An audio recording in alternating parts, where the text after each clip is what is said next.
মৃত্যু উপত্যকায় অবশেষে আসতে যাচ্ছে কাঙ্ক্ষিত যুদ্ধবিরতি। টানা ৮ মাসের যুদ্ধে ধ্বংসস্তূপে পরিণত হয়েছে গাজা উপত্যকা। ভেঙে পড়েছে গাজার অর্থনীতি, শিক্ষা, স্বাস্থ্য ব্যবস্থা।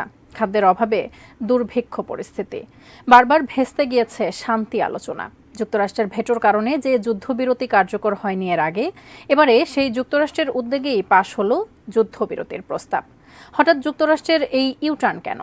বিস্তারিত সহকর্মী ইমতিয়াজ আলমের রিপোর্টে।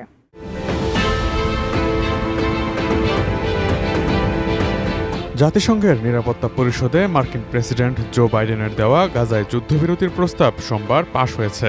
It is the best way to get the remaining hostages out, bring about an immediate ceasefire. মার্কিন প্রেসিডেন্ট জো বাইডেন গত ৩১ মে গাজায় যুদ্ধবিরতি সংক্রান্ত ৩ ধাপের একটি প্রস্তাব উত্থাপন করেছিলেন। নিরাপত্তা পরিষদে সোমবার ভোটাভুটিতে প্রস্তাবটি পাশ হয়। নিরাপত্তা পরিষদের ১৫ সদস্যের মধ্যে ১৪ সদস্যই এই প্রস্তাবের পক্ষে ভোট দেয়। শুধু রাশিয়া ভোটদানে বিরত ছিল।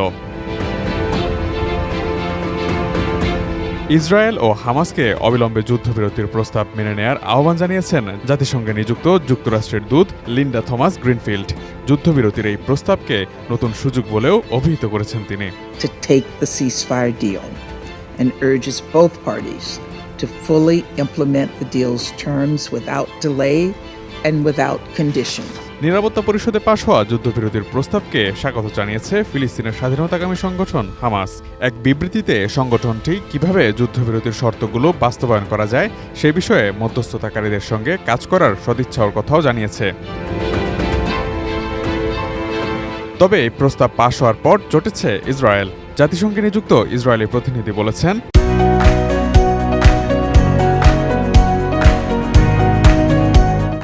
তারা গাজায় যুদ্ধ চালিয়ে যাবে এবং হামাস উপকৃত হয় এমন কোনো অর্থহীন আলোচনায় অংশ নেবেন না। তবে জাতিসংঘের নিরাপত্তা পরিষদে পাশ হওয়া যুদ্ধবিরতির প্রস্তাব নিয়ে তাৎক্ষণিক কোনো মন্তব্য করেনি ইসরায়েল। যদিও যুক্তরাষ্ট্রের পক্ষ থেকে বলা হয়েছে, ইসরায়েলের দেওয়া প্রস্তাবই ঘোষণা করেছিলেন president Biden.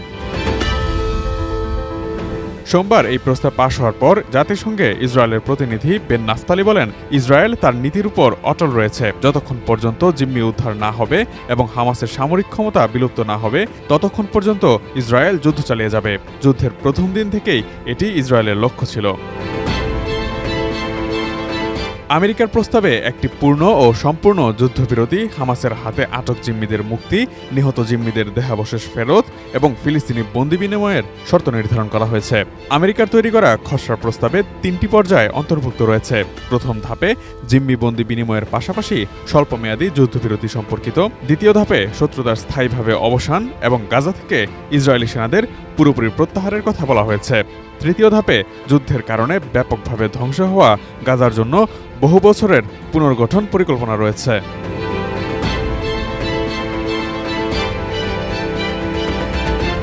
Imtiaz Alam, desk report, ATN news.